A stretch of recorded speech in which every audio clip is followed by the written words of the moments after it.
मंगलम पार्वतीपुत्र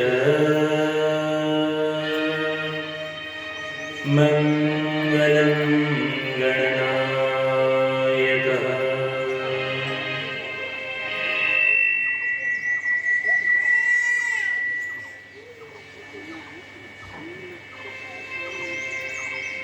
ध्यानमूलं गुरुर्मूर्ति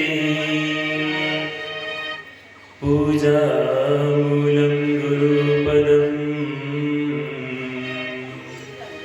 मन्त्रमूलं गुरुर्वाक्य मोक्षमूलं गुरुकृपा। वासुदेवसुतं देवः कंसचाणूरमर्दनम्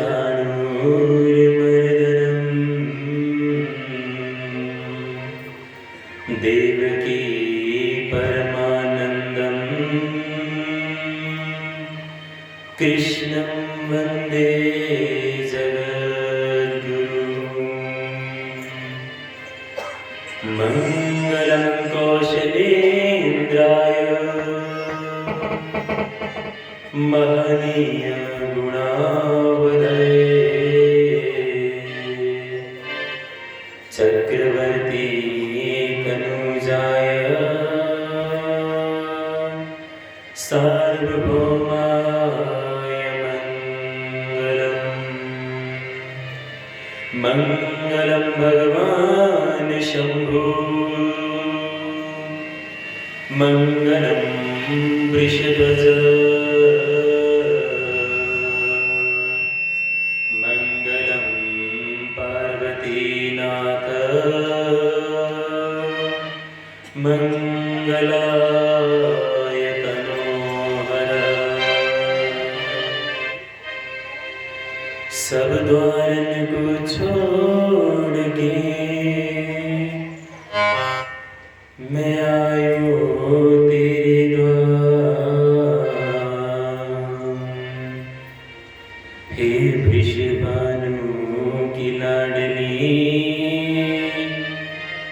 निक मेरी और निहार। श्री राधा राधा रटत सब बाधा मिट जाए। कोटि जन्म की आपदा श्री राधा नाम ते जाए। ब्रज लता तरु में बैठ के पल भर करूं विश्राम। ब्रज रज मुख में डाल के सब बोलो श्री राधे श्याम। सब बोलो श्री राधे श्याम। सब बोलो श्री राधे श्याम।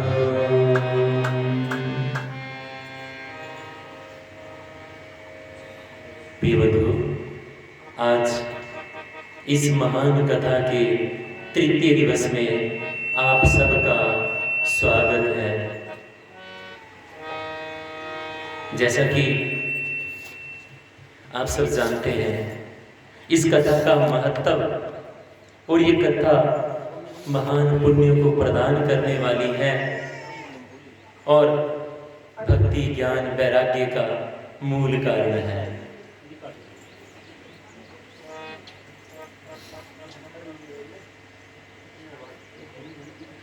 आज भगवान की लीलाओं का ध्यान करते हुए कथा में प्रवेश करते हैं।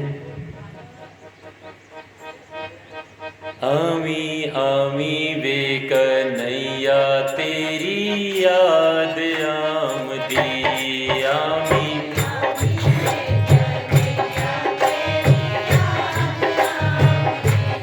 आमी आमी वे कन्हैया तेरी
रंग होली दे उड़ाया किन्ने दिन बीत गए।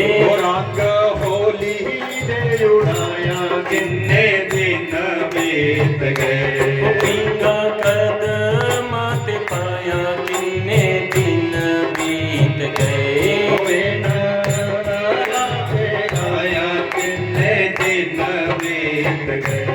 गीत प्रीता दे गाया किन्ने दिन बीत गए। गीत प्रीता वाले गाया किन्ने दिन बीत गए। रुसी राधा नू मनाया किन्ने दिन बीत गए। रुसी राधा नू मनाया किन्ने दिन बीत गए। आजा तुमने आते चन्ना, आजा तुमने आते चन्ना मसीहा गुलाम दी। आमे आमे रे कन्हैया तेरी याद आमदे। श्री राधे श्री बांके बिहारी लाल की जय।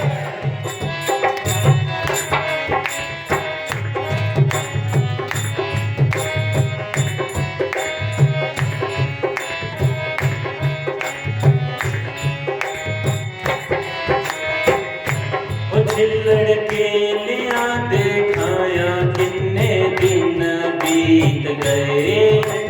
केलिया दिखाया किन्ने दिन बीत गए। सावन सावन आया किन्ने दिन बीत गए। सावन सावन आया किन्ने दिन बीत गए। छपरी ना मेरी छमाया किन्ने दिन बीत गए। छपरी ना मेरी छमाया किन्ने दिन बीत गए। हाथ अन्ने तो छुड़ाया किन्ने दिन बीत गए। हाथ ने तो छुड़ाया किन्ने दिन बीत गए। आजा पग कांदी बीच,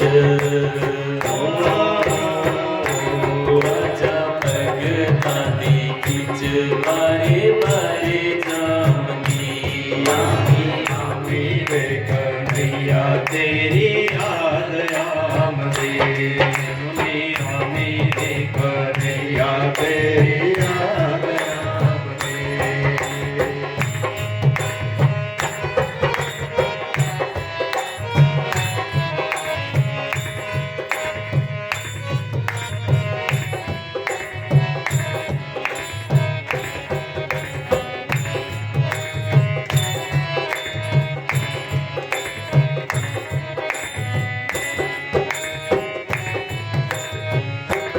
घोड़े रथ ते चलाया किन्ने दिन बीत गए। घोड़े रथ ने चलाया किन्ने दिन बीत गए। उजीर सवाच बढ़ाया किन्ने दिन बीत गए। तीर सवार बढ़ाया किन्ने दिन बीत गए। भोग खिचड़ी दलाया किन्ने दिन बीत गए। भोग मिसरी ने लाया किन्ने दिन बीत गए।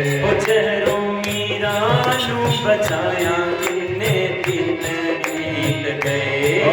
सीधी लारू बेखाया किन्ने दिन बीत गए। ऐना पग कांदिया ऐना पग कांदिया तैनू क्यों ना आमदी। आमी आमी रे कन्हैया तेरी याद आमदे।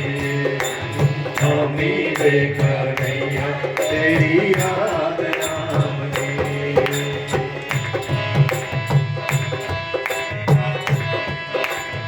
जय हो श्री कृष्ण कन्हैया लाल की जय हो।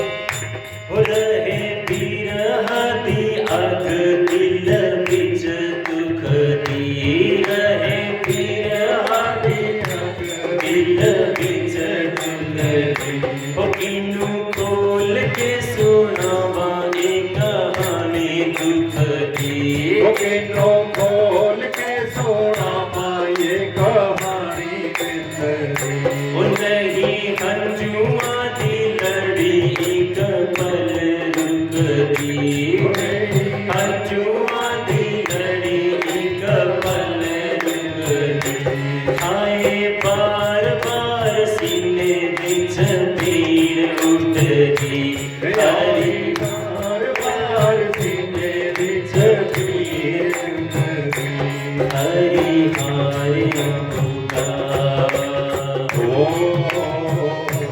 हरी हारिया पुकार दया तू नाम दी आमी आमी देख नैया तेरी याद आमदी आमी आमी देख नैया तेरी याद आमदी आमी आमी देख नैया तेरी याद आमदी। गुरु गिरिधारी लाल की जय, कृष्ण कन्हैया लाल की जय। प्रिय बंधुओं, कल की कथा में हमने सती प्रसंग पर कथा को विश्राम दिया था। आगे की कथा में आज हम ध्रुव जी की कथा में प्रवेश कर रहे हैं। महाराज मनु के दो पुत्र थे, एक का नाम प्रियव्रत और दूसरे का नाम उतानपाद। जो राजा उतानपाद थे, इनकी दो पत्नियां थी। एक का नाम था सुनीति और दूसरी का नाम था सुरुचि। लेकिन उनके जीवन पर थोड़ा पीछे देखें तो जब पहली पत्नी उनकी थी, उसका नाम था सुनीति, और जब काफी समय बीत गया, सुनीति के कोई संतान नहीं हुई, तो काफी लोगों के कहने और गुरुओं तक के कहने के बाद भी उन्होंने इस बात पर कोई ध्यान नहीं दिया। लेकिन जब देखा कि राज्य के लिए कोई वंशज चाहिए, तो उन्होंने दूसरा विवाह किया और दूसरी पत्नी जो आई वो सुरुचि। अब इनके नाम से ही पता चल रहा है, सुरुचि यानी अपनी रुचि के अनुसार चलने वाली, और सुनीति मतलब अच्छी नीति के ऊपर चलने वाली। स्वभाव भी वैसा ही। जब सुरुचि की शादी हुई और जब वो घर में प्रवेश कर गई, तो उसने कहा ये कौन है, सुनीति के बारे में पूछा। तो राजा उतानपाद कहते हैं ये मेरी पहली पत्नी है। कहते हैं जहां ये रहेगी वहां मैं नहीं रह सकती। राजा मजबूर। और जो सुनीति थी वो खुद समझदार थी, उसको समझते देर नहीं लगी कि अब राजा क्या कहना चाह रहे हैं और ये सुरुचि क्या कहना चाह रही है। हल्का सा इशारा हुआ और वो वहां से निकल गई।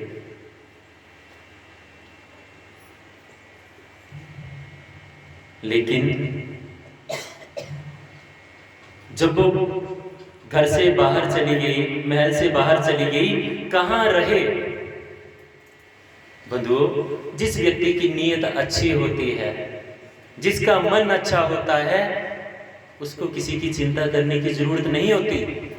उसकी चिंता भगवान को करनी पड़ती है। भगवान को देखना पड़ता है कि ये मेरा एक ऐसा बच्चा है, ये कभी अपने बारे में नहीं सोचेगा, ये सबके बारे में सोचेगा, लेकिन अपने बारे में कभी नहीं सोचेगा, इसलिए इसके बारे में तो मुझे ही सोचना पड़ेगा। ये भगवान का भाव है। और संयोग देखिए, जैसे ही जंगल में प्रवेश किया, वहां संतों की कुटिया बनी हुई थी, और वो संत कोई बैरागी या वानप्रस्थी नहीं थे, वो गृहस्थ संत थे, अपनी पत्नियों के साथ आश्रम में रहते थे। अब जब सुनीति वहां से निकली तो संत मिले, पूछते देवी इस समय कहाँ जा रही हो? कहते महाराज जंगल में जा रही हूँ। कहाँ रहती हो? अब तो कोई आश्रय नहीं है। देवी अगर बुरा ना लगे, इस वन में कहाँ भटकोगी? यहाँ पर हमारी पत्नियां हैं, आप उनके साथ रहो। अगर आप बेसहारा हो तो सुनीति ने देखा अब भाग्य को यही मंजूर है तो यही सही। वो वहां पे संतों के साथ रहने लगी।